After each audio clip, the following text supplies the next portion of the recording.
चलिए, समय का अभाव है तो सबको जोहार करते हुए मैं अपनी बातों को शुरू करूंगी और साथ ही साथ में अपने सभी पुरखों को नमन करते हुए अपनी बातों को शुरू करना चाहूंगी।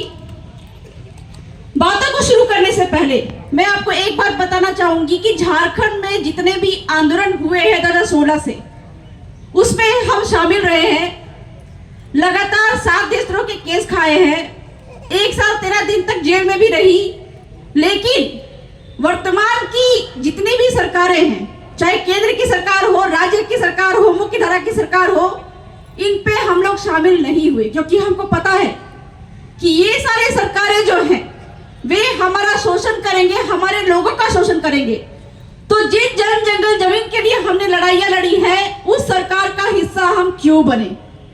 और हमारे आंदोलन को जो चलाने वाले लोग थे, हमारे आंदोलन का जो जल जंगल जमीन बचाने के आंदोलन के जो हिस्सा थे, ये लोग भी आज तक किसी पार्टी में नहीं गए। तो मैं उन झुंझारू खूंटी के आदिवासियों को भी बहुत बहुत धन्यवाद जोहार करना चाहूंगी।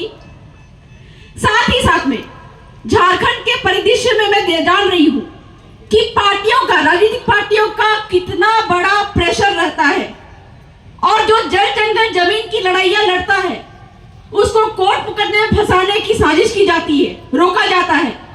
लेकिन मैं बहुत बहुत बधाई और धन्यवाद देना चाहूंगी, क्योंकि किसी में जिगरा नहीं है कि भाजपा, कांग्रेस और अन्य स्थानीय पार्टियों के अलावा किसी और आदिवासी मुद्दे की पार्टी को लेके आए। तो ऐसे दमदार जिगरा रखने वाले हमारे भाई प्रेम शाही जी मुंडा, कुंद्रेसी मुंडा, अभय भुटकुंवर, अजय कच्छप जी, इन सभी को जोरदार तालियों के साथ मैं चाहूंगी इनका उत्साहवर्धन करिए, क्योंकि जल जंगल जमीन की लड़ाई तो लड़ते हैं, पर ऐसे दलाल पार्टियों के साथ में वो जाना नहीं चाहे, क्योंकि इनको पता है कि आज आपके जल जंगल जमीन की लड़ाई लड़ रहे हैं, लेकिन वो जो पार्टी है वो भी आपके जल जंगल जमीन को लूटने के लिए, पूंजीपति अडानी अंबानी देने के लिए काम करते हैं।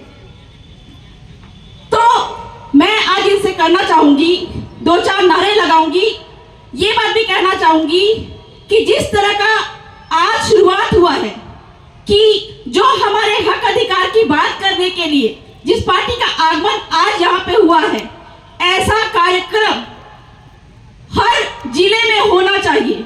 तो मैं फिर से धन्यवाद देना चाहूंगी हमारे प्रेम शाही जी मुंडा को और उनकी टीम को कि एक शुरुआत किया उन्होंने हमारे यहाँ के सोए हुए आदिवासियों को जगाने के लिए।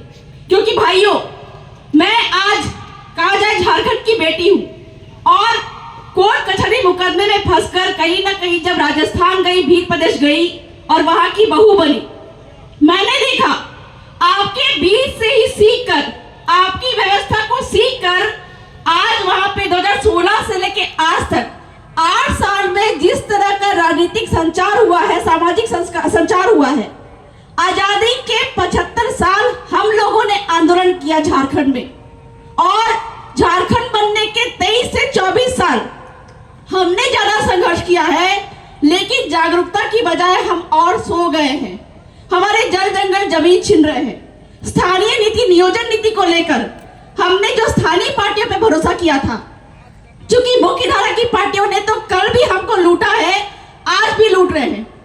और आपके बगल का ही उदाहरण लेते हैं, वर्तमान का जो ज्वलंत मुद्दा है, हमारे रांची एयरपोर्ट में अभी जो सरना स्थल को तोड़ा गया, कहीं न कहीं जानकारी के अभाव में और पार्टियों की मिली भगत से ये सारे जल जंगल जमीन हमसे छीनते जा रहे हैं।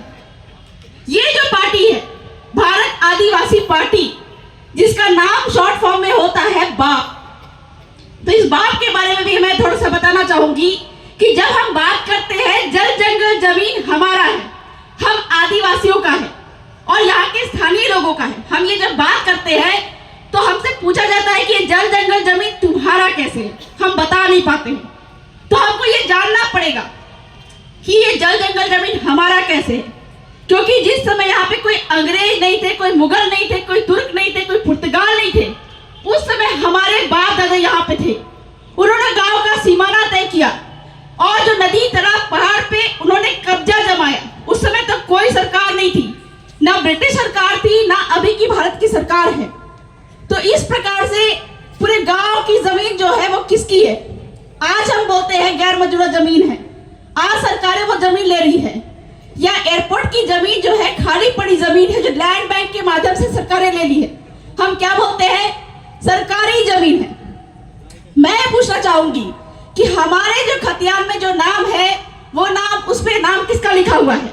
सरकार का नाम तो नहीं लिखा हुआ है, हमारे बाप के बाप के बाप के बाप का नाम लिखा हुआ है। तो आज हम बोलते हैं कि खाली पड़ी जमीन सरकारी जमीन है। आप मुझे ये बताइए कि खाली पड़ी जमीन अगर सरकारी जमीन है तो सरकार के बाप का नाम क्या है? अगर खाली पड़ी जमीन सरकारी जमीन है तो सरकार के बाप का नाम तो कुछ होना चाहिए। उनसे पूछेगा कि आपके पिताजी का नाम क्या है, वो नहीं बता पाएंगे। वो सरकारी जो खाली पड़ी जमीन है वो पूरे गांव का है, वो पूरे ग्राम सभा का उस पर अधिकार है। तो ये सारी बातें जो हैं, ये भारत आदिवासी पार्टी के जितने भी प्रत्याशी होते हैं, जितने भी वहां पे नवनिर्वाचित जो अभी सदस्य गए हैं, सांसद बने हैं, इन सबों को पता है। और वो वहां पे सदन पे कानून संविधान की बातें रखते हैं। और आज तक 75 साल में जितने भी आपके अन्य पार्टियों के जो लोग गए हैं, वो लोग ना आपके रीति रिवाज जानते हैं, ना आपका कल्चर सिस्टम जानते हैं, ना कानून संविधान का एबीसीडी जानते हैं। और उनको टिकट देने वाले लोग कौन लोग हैं? क्योंकि उनको टिकट जो मिलता है ऊपर से मिलता है, और ऊपर से मिलने के बाद में उनको जो टिकट देने वाले लोग हैं वो अडानी अंबानी कंपनी वाले हैं, उनको चलाने वाले अडानी अंबानी कंपनी वाले हैं। इसलिए वो जब सदन में जाते हैं तो वो आपकी बात क्यों रखेंगे? वो अडानी अंबानी कंपनी को फायदा पहुंचाने की बात करेंगे। ऐसा कानून लेके आएंगे जिससे अडानी अंबानी कंपनी को, पूंजीपतियों को फायदा हो, दूसरों को फायदा हो। और हमारे भारत आदिवासी पार्टी में, जो कि आपकी अपनी पार्टी है, इस पार्टी के जो भी लोग हैं, इनको या फिर आने वाले दिन में यहाँ पे भारत आदिवासी पार्टी के तहत जिनको टिकट मिलेगी, उनका सिस्टम यही है कि आपके बीच से चुन के गया हुआ आदमी वहां पे जाके सदन में बात रखेगा, और आपके बीच से चुना हुआ आदमी को ही ऊपर टिकट मिलेगा। नीचे से टिकट मिलेगा, ऊपर से टिकट नहीं मिलेगा। तो वो आदमी जो आपके बीच से चुन के गया हुआ है वो ऊपर की बात रखेगा या नीचे की बात रखेगा? नीचे की बात रखेगा। तो आज तक 70 से 75 साल में और झारखंड बनने के 24 साल में किसी भी पार्टी ने ये काम नहीं किया। इस कारण से 2.5 महीने में ये जो विचारधारा है 2016 से चल रही है, लेकिन पार्टी के फॉर्मेशन के 2.5 महीने के भीतर 4 विधायक निकले और 9 महीने में 1 सांसद निकला। और वहां पे सदन में दहाड़ के आपके जल जंगल जमीन खनिज की बात रखना है, आपके हक अधिकार की बात रखना है। और केवल बात ही नहीं रखना है, वहां पे जो मूवमेंट चला है ये भारत आदिवासी पार्टी चला है।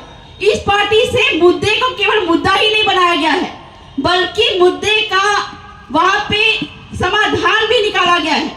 अगर हम बात करें कि आपकी यहाँ पे एयरपोर्ट की जमीन, ये जमीन के बारे में बता दूं या फिर झारखंड के आदिवासी क्षेत्र के किसी भी जमीन की बात बता दूं, CNT-SPT एक्ट में ये साफ लिखा हुआ है कि आदिवासी की जमीन बिना कलेक्टर की पूर्व मंजूरी के किसी को नहीं दी जाएगी, चाहे वो केंद्र सरकार हो, चाहे वो राज्य सरकार हो, चाहे कोई भी व्यक्ति हो, किसी को भी कलेक्टर महोदय की पूर्व मंजूरी के बिना नहीं दी जाएगी। और आपके बिना पूछे वो जमीन बिना कलेक्टर के पूछे किसी को दी जाती है तो सबसे बड़ा जिम्मेदार कौन होता है? कलेक्टर महोदय होता है। तो सीधा सीधा उपाय यही है कि कलेक्टर महोदय को ग्राम सभा के माध्यम से पूछा जाए कि ये जमीन आपने गलत तरीके से कैसे दी, और फिर भी वो नहीं माने तो फिर कलेक्टर महोदय पे भी IPC और CRPC के सेक्शन के तहत केस लगा के उनको कोर्ट मुकदमा में फंसाना होगा। ये बात हुई है जबलपुर में, गलत तरीके से आदिवासियों की जमीन कलेक्टर महोदय ने दिया दूसरों को और वहां पे उन पे केस लगा। तो ये कानून संविधान की बात के साथ में जल जंगल जमीन बचाने की बात सिर्फ और सिर्फ आपका भारत आदिवासी पार्टी ही कर सकता है। और आपके जल जंगल जमीन को आप जरूर बचाइए, क्योंकि आपके पास में अब तक हम दूसरे पार्टियों के साथ में चल रहे थे जो कि हमारा बाप नहीं है, आज आपका अपना बाप आ चुका है। तो झारखंड में बाप के इस धुआंधार कहा जाए कि अभी तो शुरुआत है, शुरुआत ऐसी है तो अंत कैसा होगा। और हमारे आदिवासियों की एक आदत है। क्या आदत है कि वो पहले देखते हैं, चूंकि 70 से 75 साल में और झारखंड बनने के 24 साल में उन्होंने राजनीतिक पार्टियों को, कई तरह के राजनीतिक पार्टियों को देखा और उनसे प्रताड़ित हुए, इसलिए दूध का जला मट्ठा फूक फूक के पीता है। और इस कारण से भारत आदिवासी पार्टियों को भी वो अभी देखना चाह रहे हैं। इस कारण से आज वो बस उनको सुनने आए कि यहाँ पे क्या बातें होती हैं। और मुझे पता है कि आज के बाद, चूंकि जिस तरह का माहौल हमको दिख रहा है झारखंड में, हर जगह पे चर्चा है भारत आदिवासी पार्टी की, और दूसरी पार्टियों में भी इसकी चर्चा के साथ में खौफ भी पैदा हो चुका है। तो ये कारवा, जैसे राजस्थान में वहां पे सांसद विधायक कुछ ही दिनों में आए, आपके पास में 2 से 3 महीने हैं। इन 3 महीनों में हमको अपने यहाँ से कई सारे विधायक निकाल के हमको सरकार को ये बताना पड़ेगा कि आदिवासी भी सबके बाप हैं। तो अंत में मैं यही कहना चाहूंगी कि आदिवासी एक तो जुड़ते नहीं है, बहुत जल्दी किसी पर भरोसा करते नहीं है। और हमारे भारत आदिवासी पार्टी के संस्थापक सदस्य कांति भाई रोध, इनका एक स्टेटमेंट है। क्या स्टेटमेंट है कि जब तक जोड़ेंगे नहीं, पूरे देश के आदिवासियों को जोड़ेंगे नहीं, तब तक छोड़ेंगे नहीं। और भारत आदिवासी पार्टी एक ऐसा प्लेटफॉर्म है जो कि झारखंड के 32 से ज्यादा आदिवासियों को एकजुट में पिरोने का काम करेगा। तो अंत में मैं छूट गया था, हमारे यहाँ पे सभी उपस्थित हमारे अतिथिगण, यहाँ पे आए हुए सभी लोग और राजस्थान से आए हुए हमारे कांति दादा, जितेंद्र जी मीणा, हमारे 2 विधायक राजू भाई बलवाई, और जितने भी यहाँ पे अतिथिगण आए हैं, मुंडा मान की पढ़ा व्यवस्था, इन सभी को जोहार और धन्यवाद।